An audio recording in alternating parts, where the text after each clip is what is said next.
মেয়ে তুমি কি করো? চলো বাসায় চলো। চলো চলো দুষ্টু বুড়ি।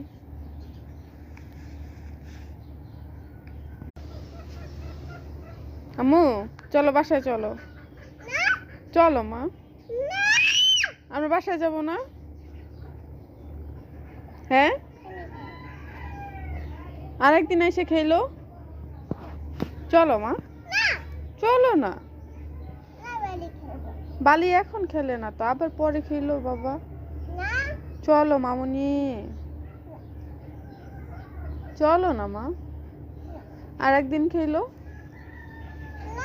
কেন? হ্যাঁ, এখন খেলবা? পরে খেলো, আমরা আবার আইসা খেলবো, ঠিক আছে? চলো। কেন মা? চলো না মা, আর খেলে না, আবার আরেকদিন খেলবো, চলো। পচা মেয়ে তুমি, নোংরা ধরতেছো। দেখি তো তোমাকে, কি বানাইছো তুমি? কি বানাইছো এটা?